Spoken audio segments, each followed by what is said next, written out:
Live from the BDN Studios, it's Bang and Dang. That's awesome. If you don't like that, then You ain't black. What's up, all you banging dingiacs? Coming back to you for another episode of Outlaws and Gunslingers Mafia Edition. The mob. And if you You're a wise guy, eh? tuned in last week, you know that we ended the Genovese family and are now going to focus on the Bonanno family, who is the second oldest of the five families of New York. Their origins can be traced back to the town of Castellamare del Golfo, located in the province of Trapani, Sicily, with their boss Giuseppe Pepe Bonanno and his older brother and advisor Stefano. The clan's strong. Damn, so they were the Bonanno name was never changed, huh? Good for them. Right. The clan's strongest ally was the leader of the Magadino clan, Stefano Magadino, who was the brother of Joseph's maternal grandmother. Hey. During the 1900s, the two clans feuded with Felice Buccellato, who was the boss of the Buccellato clan. Fantastic. 1902, Magadino arrived in New York. Became a powerful member of the Castellamare clan. After the moitas of Stefano and Giuseppe, the younger brother Salvatore took revenge by killing members of the Buccellatos. 1903, Salvatore married Catherine Bonventre. And they did that on January 18th, 1905. Nope, January 18th, 1905, she gave birth to Joseph Bonanno. Oh. 3 years later, Salvatore moved his family to New York City and began establishing dominance and control in the Castellamare community of Williamsburg, Brooklyn. Damn, that's how big New York is, dude. They have Williamsburg, Brooklyn, right. New York. Right. Jeez. While operating in Brooklyn, the Castellamare leaders were able to secure the criminal organization's future. They did, too.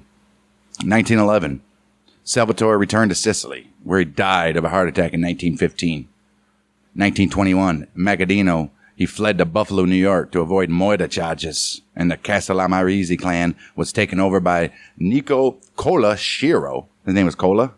Nicolo Cola. Nicola Shiro. 1930, violence broke out between a faction led by Giuseppe Joe the Boss Masseria and members of the Castellamareses over the theft of Masseria's bootleg liquor. This soon developed into a full-out war known as the Castellamare War. Definitely. At the time, the Castellamareses were led by Cola Shiro, who tried to work with Masseria. Didn't work out. Shiro was then replaced by Salvatore Maranzano, who wanted to take control over New York's underworld. And under Maranzano's leadership, the bloodshed continued. Sure in hell did. The Castellamare faction was more organized and unified than the Masseria clan. Maranzano's allies were Buffalo family boss Stefano Magadino, Detroit family boss Gaspar Milazzo, and Philadelphia family boss Salvatore Sabella. They were all Castellamareses. The family included mobsters Joseph Bonanno, Carmine Galante, Gaspar Di Gregorio, and Maranzano was also close with Joseph Profezi, who was a future boss of the New York Profezi family. Yep. Finally, they established a secret alliance with the Bronx Reina family, which is boss Gaetano Reina, which was a nominal Masseria ally. All right. Well, after Reina's murder on February 26, 1930, members of the Masseria faction began to defect to Maranzano. Damn right. By 1931, momentum had shifted to the Castellamare faction. Sure did. That spring, a group of younger mafiosi from both camps, known as the Young Turks, who we already know them to be Lucky, Right. Vito, Frank Costello, Tommy Lucchese, Albert Anastasia, and Joe Adonis. As leader of the Young Turks, Luciano concluded a secret deal with Maranzano and promised to kill Masseria. Damn right he did. The war finally came to an end when Masseria was indeed killed, April 15th, 1931. Sure in hell it was. Well, it doesn't end too well for Maranzano either, buddy. Right. After Masseria's death, Maranzano outlined a peace plan to all the Sicilian and Italian mafia leaders in the U.S. There would be 24 organizations known as families throughout the whole United States of America, each of which would elect its own boss. New York City, Maranzano established 5 Cosa Nostra families. The Luciano family under Lucky, the Mangano family under Vincent Mangano, the Gagliano family under Tommy Gagliano, and the Profezi family under Joe. And then you had the Maranzano crime family under himself. Maranzano created an additional post for himself, that of the Capo di Tutti Capo, or boss of all bosses. Well, although Maranzano was more forward-looking than Masseria, at core he was still a mustache Pete. Yep. Or the Old old school. way. It did not take long for Maranzano and Luciano to come in conflict. Right. Luciano was not pleased that Maranzano had reneged on his promise of equality and soon came to believe that he was even more hidebound and greedy than Masseria had been. Oh. At the same time, Maranzano had grown uncomfortable with Luciano's ambitions and grown in power, and he secretly plotted to have him killed. Oh, shit. When Tommy Lucchese alerted Luciano that he and Vito had been marked for death, Luciano felt he had to strike first. And did he ever? He felt he had to. September 10th, 1931. I mean, if he would have took, like, the Union side, he probably would have been murdered. Right. September 10th, 1931. Gangsters hired by Luciano.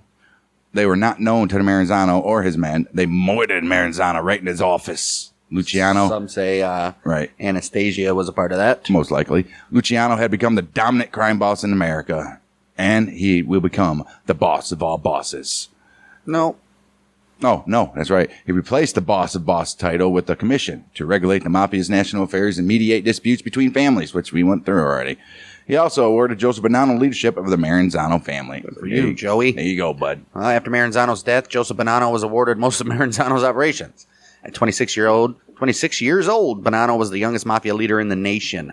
Damn. Years later, Bonanno claimed not to have known about the plot to eliminate Maranzano and only learned later that Maranzano had planned to kill Luciano due to a falling out over influence in the garment district. By Bonanno's account, he believed a renewed war with Luciano would serve no purpose since Luciano only wanted to run his own rackets. Same right. However, mob expert Anthony Bruno has argued that it was very unlikely Luciano would have allowed him to live had he still backed Maranzano. Right. Yeah, it's true. And he just happened to get all his rackets after he died. Right. Well, Bonanno, just like many other crime families, he directed his family into illegal gambling, loan sharking, and narcotics. The family also built significant criminal interest in California and Arizona, with the support of the Buffalo Five, the Buffalo crime family boss Stefano Magaddino. Bonanno also expanded into Canada. Like Maranzano before him, Joseph Bonanno embraced the old world mafia traditions of honor, tradition, respect, and most of all, dignity as these principles for ruling his family. He was more steeped in these traditions than other mobsters of his generation. That's right. This dude's only 26 years old, and he's still got the old school way, huh? And it's funny that it all comes back that way in like the 60s, 70s. Right. Again. Well, because they knew. Right. They got a little bit too out there with it. Not out there, but relaxed. Right. For his instance, he considered himself the father of his family, as Maranzano had before him. The Bonanno family was considered the closest knit of the five families because Joseph tried to restrict membership to only Castellammarese Sicilians. Hey. He strongly believed that blood relations and a strict Sicilian upbringing were the only way to uphold the traditional values of the mafia. Very true. Over the years, Joseph became a powerful member of the commission, owing to his close relationship with fellow boss Joe Perfasi. Damn right. The bond between the two became even stronger when Joseph's son Salvador Bonanno, they called him Bill, he married Perfasi's niece, Rosalie. Oh, Rosalie. Right, yeah, Rosalie. In 1956. The Bonanno-Perfasi alliance deterred the other three families from trying to move in on their rackets. Yeah. The stable power relationship between the families collapsed with the death of Perfasi in 1962. Joseph Bonanno was now threatened by an alliance of Tommy Lucchese and new boss Carlo Gambino, and rising discontent within his own family.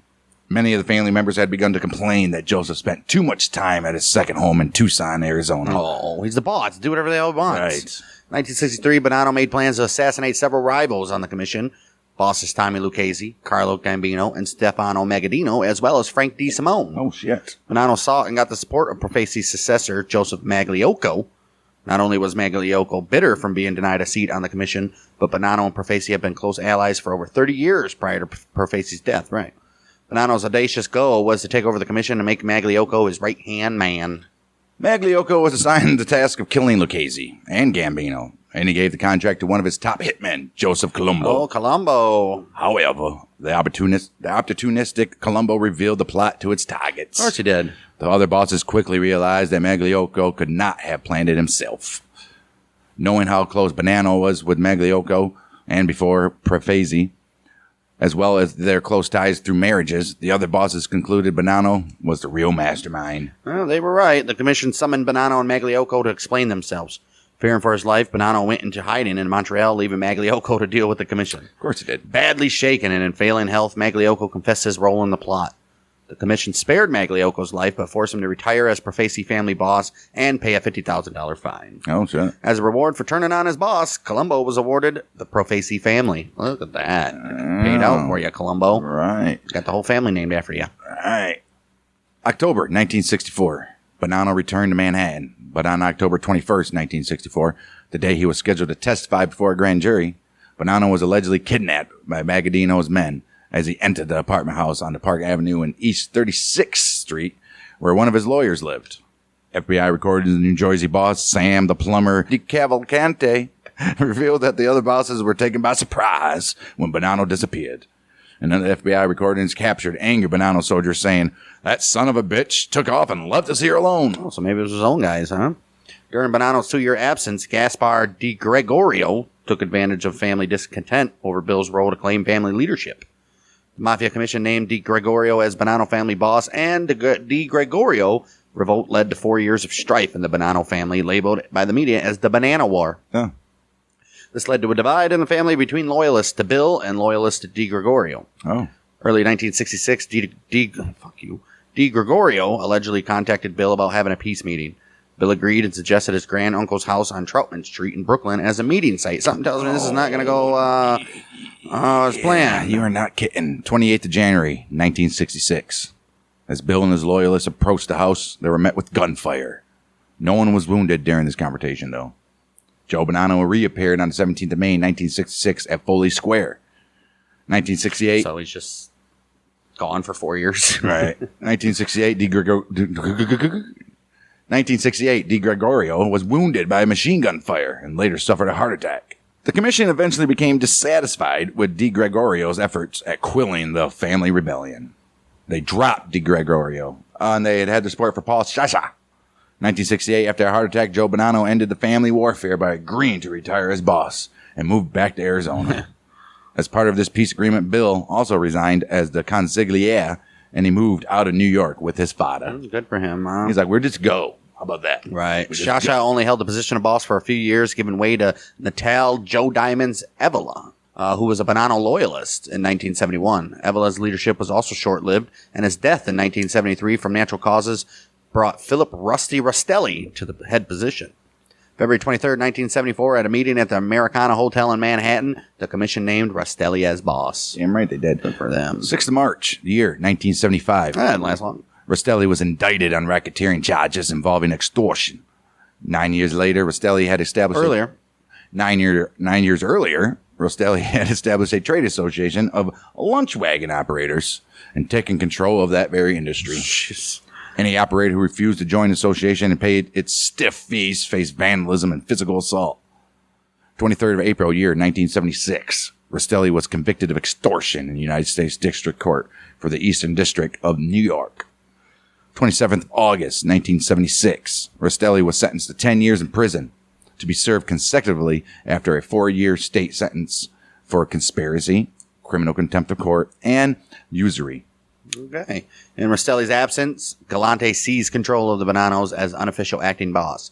The New York crime families were alarmed at Galante's brazen attempt at taking over the narcotics market. All right. Genovese crime family boss Frank Thierry began contacting Cosa Nostra leaders to build a consensus for Galante's murder, even obtaining approval from the retired Joseph Bonanno himself. Whoa. 1979, they received a boost when Rostelli and Joseph Massino sought commission approval to kill Galante, and the request was granted. Like, everybody wants to kill this dude. All right.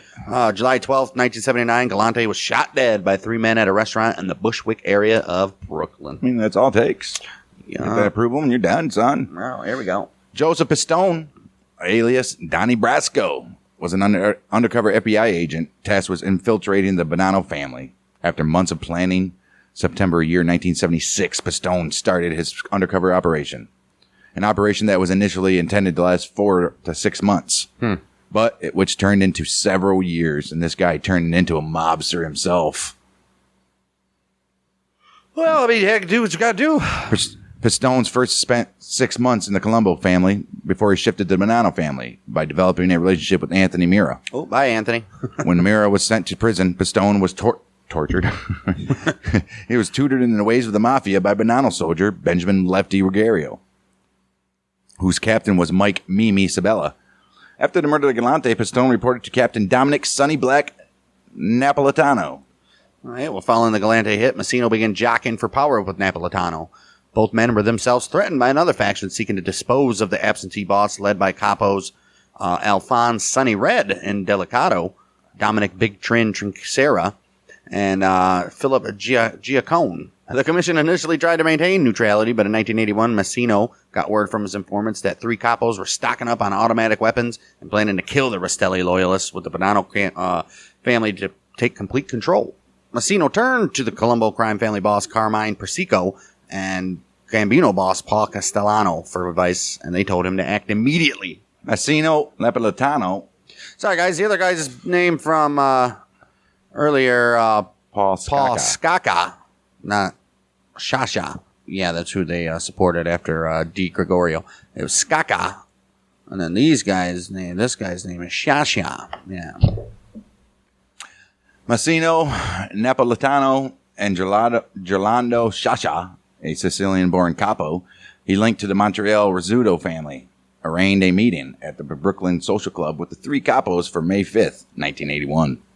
They had 4 gunmen, including Vitel and Bonanno-affiliated Montreal boss Vito Rizzuto. That's the head boss, too. Right, they were hiding in a closet to ambush them. When Trinchera, Giacone, and Delicato, they arrived with Frank Curly Lino to meet Massino, they were shot dead. Oh. With Massino himself stopping in Delicato from escaping. Lino escaped unscathed by running out the door, though. Wow. The hit further improved Massino's prestige, but was marred by both Lino's escape and the discovery of Indelicato's body on May 28th. Oh no, I can't discover the body, dude. Massino quickly won Lino over to his side, but Indelicato's son, Anthony Bruno Indelicato, vowed revenge. Napolitano assigned the associate he knew as Donnie Brasco, whom he hoped to make a made man, to kill Indelicato. Oh. However, Brasco's operation was ended on July 26, 1981. Wow, so that was the first time he got ordered to kill somebody, and they took him out real quick. Stone's undercover work led to over 200 indictments and over 100 convictions of mafia members. Damn. August 17th, 1981. Napolitano was shot and moited in the basement by Renando Filicomo and Lino as punishment for admitting Pistone into his crew. Dang, look at Lino. Right. He got revenge. On August 29th, 1981, the FBI intercepted and arrested Ruggiero. Ruggiero received 15 years under the RICO Act. In February of 1982, Anthony Mira, the man who had brought Pistone to the family, was also moited. What about Sonny Black? Right. All right, in 1985, Rastelli was indicted along with other Cosa Nostra leaders in the Mafia Commission trial. However, when Rastelli was indicted on separate labor racketeering charges, prosecutors decided to remove him from the trial because they kicked them off of the commission because of the Brasco infiltration. And the family suffered less exposure than the other families in this case. Of course they did. Didn't matter, though. Never does. Rastelli died June 24th, 1991. Soon afterward, Massino's brother-in-law, Salvatore Vitale, convened a meeting of the family's capos where Massino was acclaimed as boss. Vitale and other capos had pressed Massino to become boss since the late 1980s. However, Massino was reluctant to take this step as long as Rastelli was still alive, citing long-standing mafia tradition that a boss retains his title until he retires or he dies. He did, however, designate Vitale as his messenger while he was incarcerated and ordered Vitale to make me boss as soon as Rastelli died. Massino was 49 years old at the time he formally became boss and knew he potentially had a long reign ahead of him if he could avoid the pitfalls that landed other bosses in prison. Right. With this in mind, Massino adopted a more secretive way of doing business than had been the case for mafiosi during much of the 20th century. He shut down the family's social clubs, believing they were too easy to bug. Damn right. He all but ended joint rackets with other families, believing that there was too much risk in depending on other families. Damn right. Good for you, guys. He also streamlined the family's chain of command, assigning a group of capos to oversee a particular enterprise and report to Vitale, whom he named underboss. When Massino was granted supervised release in 1992, he retained Vitale as his messenger until 1995, since Massino was not allowed to associate with known mafiosi. However, since Vitale had never been convicted of mob-related crime, the FBI had no reason to be suspicious of the two brother-in-laws meeting together. Yeah, they're just brother-in-laws. Can't stop them from going to barbecues and shit. Right. Massino was angered by family namesake Bonanno's tell-all book, A Man of Honor, considered to be a gross violation of the Code of Omerta. To that end, he changed the family's name to the Massino family. Oh. At the same time, he barred family members from speaking his name, Bonanno's name. Instead, they were to point to his name. Okay. Instead, they were to point to his ears, through their ears when referring to him. A nod to how Genovese boss Gigante told his men to point to their chins rather than use his name. Remembering how close Pistone had come to actually being made, Messino required any prospective soldier to be on record with a made man for at least 8 years before becoming made himself. Damn. Wow. Shit. He also strongly encourages men to volunteer their sons for membership, believing that they would be less likely to turn informer and be more loyal. It's true. However, the family already had a reputation for loyalty. It had been the only family in modern history of New York Mafia since the Castellammarese War to have never had made man turned informant or government witness. Wow. No made man came informer. Messino used this point of pride to rally his crime family. Within a few years, the Bonannos had regained their commission seat with Gotti's help. By 1998, a rash of convictions in other families left Messino as the only full-fledged New York boss who was not in prison. Look at that. The FBI reckoned him as the most powerful boss in the nation at this time, and his stature put him in a position to set general policies for the entire New York Mafia. Look at that shit. The family managed to avoid being ensnared by the FBI until about 2000, when a pair of forensic accountants who normally worked on financial fraud discovered that Barry Weinberg, a businessman who had partnered with the capo Richard Cantrella in several parking lots, had failed to report millions of dollars worth of income over a decade. Oh, wow. He was told he was going to face a long prison term unless he wore a wire and incriminated his Bonanno partners. Weinberg agreed. One of Weinberg's other partners, Agostino Scozzari, also agreed to cooperate. Between them, Weinberg and Scozzari captured hundreds of incriminating statements from Cantarella and his crew. Oh, man. October 2002, armed with this evidence, the government won a 24-count RICO indictment against 21 Bonanno soldiers and associates. The biggest names on the indictment were Cantarella, who was serving as acting underboss while Vitale was awaiting sentences for loan sharking and money laundering, and the other one was Capo Frank Cappa. Already serving time for fraud, Cappa agreed to turn informer rather than face the prospect of an additional conviction that would effectively send him to prison for life. He was the first made man in the Bonanno family's history to turn on him. Oh, shit. Wow. He was followed shortly afterward by acting underboss Cantarella, a participant in the Mira murder, who was facing racketeering and murder charges, and whom Cappa had implicated in the Perino murder along with Vitale. A third man was Joseph D'Amico. A third man was Joseph D'Amico, subsequently turned to state's evidence with the knowledge that Cantarella could implicate him in Moida as well. All of these defections left Messino at last vulnerable to serious charges. Wow. Sure enough, January 9, 2003, Messino was arrested and indicted. January 9, 2003, Messino was arrested and indicted alongside Vitale, Frank Lino, and Capo Daniel Mangeli in a comprehensive racketeering indictment. Charges against Messino himself included ordering the 1981 murder of Napolitano, and Messino was denied bail, and Vincent Bassiano took over as acting boss in his absence. Messino hired David Breitbart, oh wow, an attorney he had originally wanted to represent him in his 87 trial for his defense. Look at that shit. David Breitbart, that's the dude that was like a major conservative website whistleblower guy, and they killed him, right? Supposedly. Well, he died of cancer, supposedly, or something like that. 3 more Bonanno made men would choose to cooperate before Messino came to trial. The first was James Tartaglione. Anticipating he would shortly be indicted as well, he went to the FBI and agreed to wear a wire while he remained free. The second was Salvatore Vitale. In custody, Messino again put out the word to a receptive Bonanno family that he wanted Vitale moited. After learning of Messino's earlier plans to kill his brother-in-law from Cappa and Cantarella, prosecutors informed Vitale, like, dude, your bro don't like you so much no more. Well, Vitale was already dissatisfied by the lack of support he and his family received from Messino after his arrest. On the day he was arraigned with Messino, Vitale decided to flip as soon as it was safe to do so, so he formally reached a deal with prosecutors in February. He was followed in short order by Lino, knowing Vitale could implicate him in murder as well. Also flipping was longtime Bonanno associate Dwayne Leisenheimer, concerned for his safety after an investigator from Messino's defense team visited to find out if he intended to flip as well. Dude, everybody just like dominoes, boom, boom, boom, boom. Right, bang. By the time the trial started, Messino faced 11 RICO counts for 7 moitas. Due to the prospect of the prosecutor seeking the death penalty for Shasha's murder, that case was severed to be tried separately. Wow. And he also had arson, extortion, loan sharking, illegal gambling, and also money laundering. By this time, Time magazine had dubbed Massino as the Last Don, in the reference to his status as the only New York boss not serving a prison sentence at that very point in time. Well, the name stuck. After deliberating for 5 days, the jury found Massino guilty of all 11 counts, July 30th, 2004. His sentencing was initially scheduled for October 12th, and he was expected to receive a sentence of life with no possibility of parole. Oh. Jury also approved the prosecutor's recommended $10 million forfeiture of the proceeds of his reign as Bonanno boss on the day of the verdict. So you give us $10 million, baby. Damn, immediately after his July 30th conviction, as court was adjourned, Massino requested a meeting with Judge Garafis, where he made his first offer to cooperate. Damn. He did so in hopes of sparing his life, and he was facing the death penalty if found guilty of the Gerlando Shasha's murder.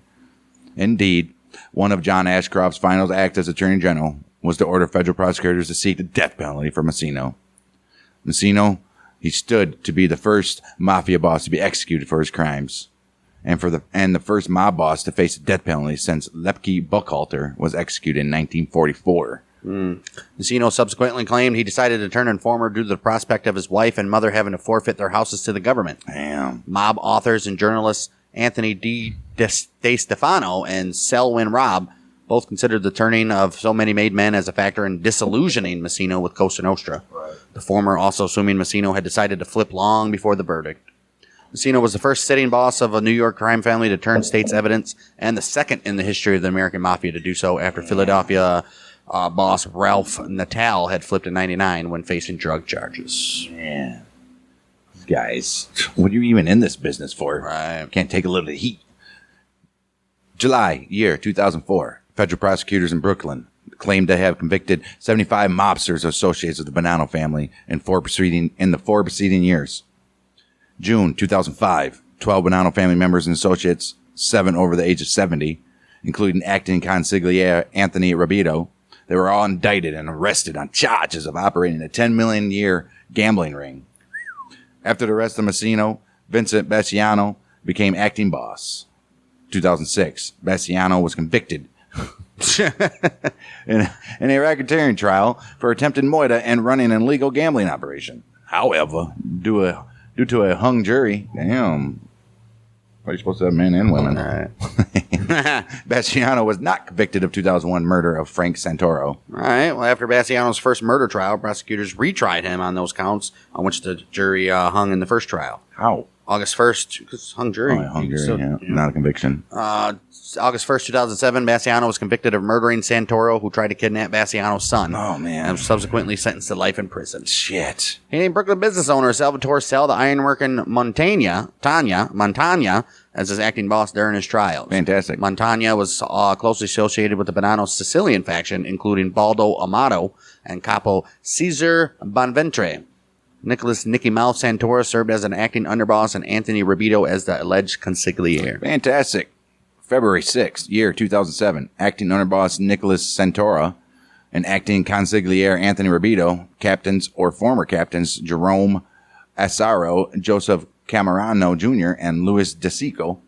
They were all indicted on racketeering charges. This is so stupid. These guys are such morons. Following the deportation of Montagna to Canada in 2009, he was succeeded by Vincent Badalamenti as Bonanno family acting boss. 2013, Michael Mancuso was named the new official boss of the Bonanno family while serving time in prison. Mancuso's underboss, Thomas DeFiore, took over as acting boss in his absence, but was replaced by Joseph Camarano Jr. in 2014 following DeFiore's arrest, a guilty plea, and 21 months prison sentence. That's not bad. I mean, still. December 2016, the FBI observed over a dozen ranking members of the family host a dinner together in recognition of Camarano Jr.'s new position. Bonanno associate Charlie Pepsi Centauro was sentenced to 33 months of prison in September 15, 2015 after being convicted of money laundering. It was alleged that he had laundered over $500,000. I bet he liked drinking Pepsi. I would assume, right? All right. Centauro, along with Bonanno Gambino associate Franco Lupoi, were involved in a large cocaine, heroin, and weapons trafficking operation that stretched from New York to Italy. The Gambino crime family from New York and the Ndrangheta Mafia from Calabria were also involved. November 2017. the FBI arrested several individuals in New York City, including members and associates of Bonanno and Gambino families. They did that on charges of narcotics trafficking, loan sharking, and firearms offenses. They included Damiano Zumo,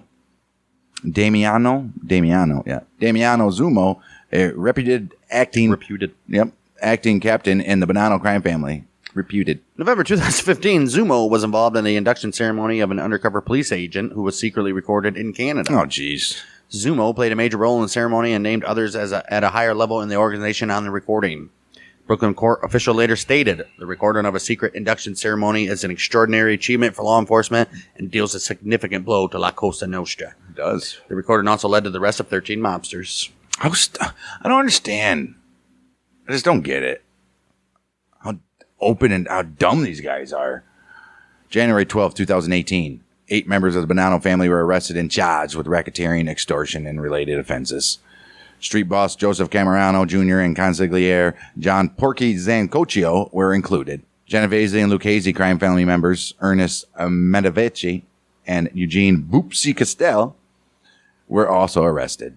The charges were assault and aid resulting in serious bodily injury, extortion, loan sharking, wire and mail fraud, narcotics distribution, conspiracy to commit murder, extortion conspiracy, racketeering, and racketeering conspiracy. Jeez.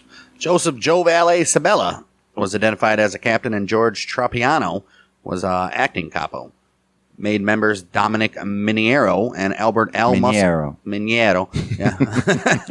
Dominic Miniero, Albert L. Muscles Armetta, and Joseph Joey Blue Eyes Santa Paolo were charged with RICO and extortion conspiracy. Armetta was accused of assaulting a person on Halloween in 2015 as well. August 15, 2018, Judge Dora Irizarry sentenced Ronaldo Gialonzo, nephew of Vincent Asaro and former Bonanno acting captain, to 14 years. Gialonzo was also previously arrested in March 2017 along Bonanno soldiers Michael Palmaccio and Nicholas Festa. Festa and Palmaccio admitted an extortion of 7 individuals and each paid $500,000 in forfeiture. Gialonzo was accused of operating a loan sharking and illegal gambling business from 1998 to 2017. He agreed to pay $1.25 million in forfeiture and to sell his 5-bedroom mansion in Howard Beach, Queens. And to sell it? Usually they take that shit from you. Which was constructed using the criminal proceeds of his loan sharking business. He was ordered to pay $268,000 in restitution to his victims and admitted to his participation in extending and collecting extortionate loans from 5 different individuals. October 2018, Sylvester Zatola, whose name is Sally Daz, age 71, an associate of the Bonanno family, was fatally shot at a McDonald's on Webster Avenue in the Bronx. Why are they going to McDonald's? All right. Authorities described the killing as a mafia-style assassination. The killing occurred after several attacks targeting Zatola and his son Salvatore over the preceding months. According to the court records, the elder Zatola had been a close associate of Vincent Bassiano. October 2018, federal prosecutors indicted Bouchon Shelton, allegedly a high-ranking member of the Bloods, with attempting to hire a hitman to kill Sylvester and Salvatore. I thought the Bloods were just on the West Coast. No, the Bloods are everywhere. So the mafia lent it out to the Bloods. We'll have this black dude kill him. 2019, month of June, federal prosecutors issued a superseding indictment charging Anthony Zotella Sr., the son of Sylvester Zotella and brother of Salvatore Zotella. They also charged Shelton and 6 others with a murder for hire conspiracy and related charges. The charging documents allege that Anthony Zotella Sr. hired Shelton to arrange this very hit. Oh, wow. And that Shelton, in turn, outsourced the job to several other members of the Bloods. That's what somebody said. The case is awaiting trial, with federal authorities possibly pursuing the death penalty. His own brother and his dad. He just put a hit on his dad and uncle, dude. Wow. Ain't that crazy? March 13, 2009, Camerano Jr. and Zancocchio were acquitted of racketeering and conspiracy to commit extortion charges. Oh, good for them. May 25th, 2019, former family consigliere Anthony Graziano died. According to author Scott Bernstein, 2019, Ernie Aiello was promoted to family underboss after he was released from prison, and Vincent Badalamenti became the family's new consigliere. Look at that shit. The year is 2020. Italian police, together with the FBI, discovered a strong link between the Bonannos and the Castellammarese de Golfo family, in particular to Francesco Domingo. During investigations, several meetings between Domingo and members of the Bonanno family were monitored. According to reports, Sicilian boss is considered the point of reference to the Bonanno's affiliates in Sicily. Got to meet somebody. Most of the summits and meetings were held at Domingo's house in the Gagliarda district in Castellamarese del Golfo. Castellamare. Yeah, Castellamarese del Golfo. As of 2022, Michael Mancuso remains the official boss of the Bonanno family. March 9th, 2022, boss Michael Mancuso was arrested and is under investigation for violating the terms of his supervised release by associating with members of organized crime. Oh, that's not bad. Vito Grimaldi, a former capo in the family and Joseph Camarino Jr.'s father-in-law, died July 15th, 2022. Damn. Mancuso ordered Camarano Jr. not to attend his wake on July 19th, but he disobeyed Mancuso and went to the Glen Cove funeral home where the wake was being held anyway. Why? You can't tell me not to go. Right. Fuck you. Jeez. Well, when he was there, some Bonanno mobsters confronted Camarano Jr. as he approached Grimaldi's casket and assaulted him at the funeral, knocking him to the ground. But he and his brother Dino, also present there, they were protected by a multitude of bikers from the Crazy Pistons motorcycle club in Brooklyn, who, along with Camarano's, got into confrontation with the other mobsters. After the scuffle ended, Bonanno family capos Ernest Ernie Aiello and Johnny Mulberry Zirmamano, as well as soldier Johnny Joe Spirito Jr., were left bloodied and battered on the floor. Man, don't mess around with those bikers. Don't know why they were there, but when questioned about this incident, Mancuso's attorney Stacy Richmond said, "I categorically deny the allegation." With regards to Mancuso having ordered the assault on Camarano Jr. All right. Law enforcement source stated, "It's hard to predict whether there will be retaliation. A violent reaction would have been a knee-jerk response a few decades ago, but the mob has stopped whacking people these days. But that is still a fair." No, they haven't. You think they stopped whacking people. December 18th, 2022, Camarano Jr.'s Long Island home was shot up in a drive-by, allegedly ordered by Mancuso, who was still upset about the funeral home beatdown. Obviously. After the Long Island shooting, one of Camarano's brother's businesses was vandalized and firebombed. 16th of August, year 2022. Two indictments out of the Eastern District of New York charged 9 members and associates of Bonanno and Genovese crime families with racketeering, illegal gambling, money laundering conspiracy, obstruction of justice, and other offenses. The Bonanno mobsters indicted included Capo Little Anthony Pipitone, soldier Vito Pipitone, who was arrested in Wellington, Florida, and appeared in federal court in Miami, associate Agostino Gabriel, and a corrupt Nassau County Police Department detective Hector Rosario. The indictment alleged the Bonannos and Genoveses operated a joint illegal gambling establishment in Lynbrook called the Grand Cafe, or Cafe, with 2 F's. Revenues from that operation were laundered through cash transfers to the defendants and then given to the family leaders. Damn right. In addition, the two families controlled illegal gambling parlors at several other establishments, with the Bonanno family operating them at La Nacional Soccer Club, Hell yeah. the Glendale Sports Club, and the soccer club at Rockaway Avenue, Valley Stream. Fantastic. Detective Rosario allegedly accepted bribes by the Bonanno family members in exchange for offering to arrange police raids of competing gambling locations.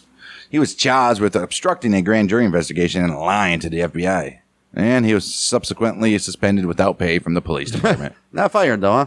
Just suspended. Without pay. Basically fired. Well, fired means you're not coming back. So there's that. And that was just Joseph. that was the history of the family.